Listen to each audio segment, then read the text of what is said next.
Hello mga kasikat! Welcome to Sikat Cakes Vlog. So, for today's video ay marami akong kapalpakang ginawa. Ayan. Paano nga ba ako nagkaroon ng kapalpakan ngayong araw? Pero bago ko ikikwento, ay itong ginagawa ko ay customized number cakes. Ang haba na to, or ang lapad ba, is 6 cm lang. Pang ano lang talaga siya, pang pictorial ng baby. Ang umorder na to sa akin is, ang kanyang anak ay magsi 6 month old ngayong araw. Tapos, with filling na yema. Ang price na to is 300.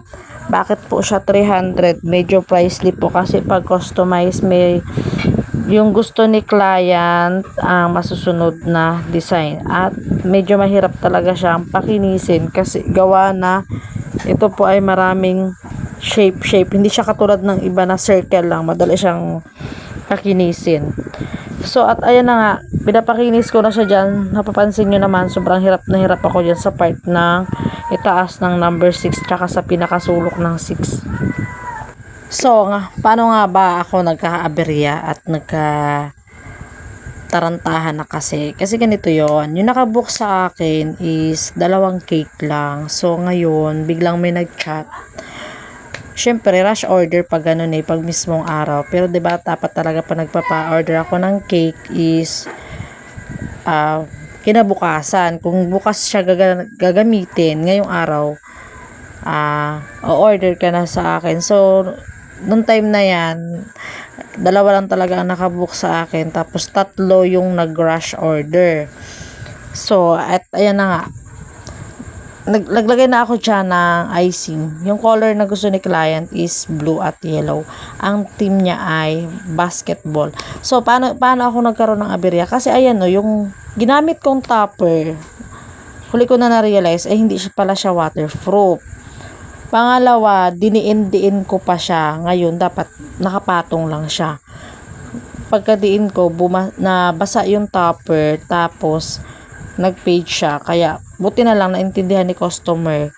Pagdating ni customer, pinaliwanag ko sa kanya, kaya tinanggal na lang namin at inayos ko yung design ng cake. Tapos, ayan, naglalagay na ako dyan ng dedication. Kung napansin nyo, bakit color white ang unang ginamit ko? Kasi pag white ay, kung magkakamali ako ng dedication, ay madali lang siyang tanggalin. Kasi pag blue agad ang nilagay ko, madumi siya sa board pag binura mo siya. Buti na lang ay mabait yung si customer at naunawaan naman niya ang mga nangyaring aberya. Kaya thankful pa rin ako. Ang umorder niyan is from Jaya Pack. Kaya thank you talaga kasi nandun yung kanyang malawak na pag-uunawa at pag-iintindi. Hindi naman po kasi talaga maiwasan kadalasan na magkamali tayo, diba? Nobody's perfect naman. So ayan, ang sumunod na ginawa ko ay yema ulit. Yema filling.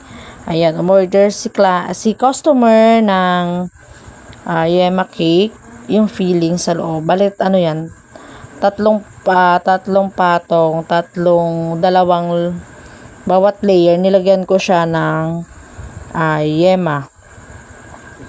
At yan ay, ang umorder na to sa akin is siguro pangatlong order niya na ngayon sa akin. Kasi natikman niya na yung sarap ng aming cake. Kaya, yun na lagi niyang binibili kasi natikman niya yung yema cake namin. Kasi yun talagang bestseller, yung yema. Kaya yan pa rin ang in-order niya.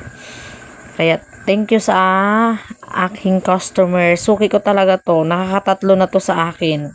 Simula nung nag-open ako ng pag-bake ng cake, siya yung customer na kauna-unahang umorder sa akin ng birthday cake. At ayan na, pinapakinis ko na siya dyan. At itong cake na to, yung umorder na to, ito yung nakabook sa akin. Balik gabi pa siya nakapagsabi sa akin na o-order siya ng cake. Siya lang talaga yung expectation ko na o-order, tapos yung isang kausap ko pa. Yung 3 ay rush talaga. Kaya, kumbaga, nataranta talaga ako. Windang talaga ako, syempre. Ayoko kasi na, syempre, baka mamaya hinahabol nila yung oras ng may program, ganun. So, hindi talaga natin maiwasan magkaroon ng aberya. So, yung design ko dyan is simple lang. May pa-curtain lang, ganun. Tapos, color pink talaga yung kulay niyan. Naubusan naman ako ng pink. Wala akong pink. Ngayon, ang kinalabasan ng kulay is pomelo. At nilagyan ko lang yan siya ng design. Simple lang yung design ko dyan kasi maya-maya ay dumating na yung umorder. Habang nagdi-design ako, nasa labas siya, nag-aantay. Sabi ko, antay lang kasi nilalagyan ko lang siya ng design. So, ayan ulit, nilalagyan ko na siya ng dedication. White ulit ang ginamit ko. Sunod, yung pomelo na color. Kaya ko siya nilagyan ng gano'n ang ginagawa ko para nga, yun nga, hindi ako mahirapan pag nagkamali. Madaling siyang burahin. Hindi po talaga maiwasan magkamali lalo na pag maraming order. At ayan, lalagyan ko siya dyan na parang beads na gold. Nakalimutan ko na yung tawag dyan eh. Pero kinakain po yan. So ayan, bye-bye. Thank you for watching.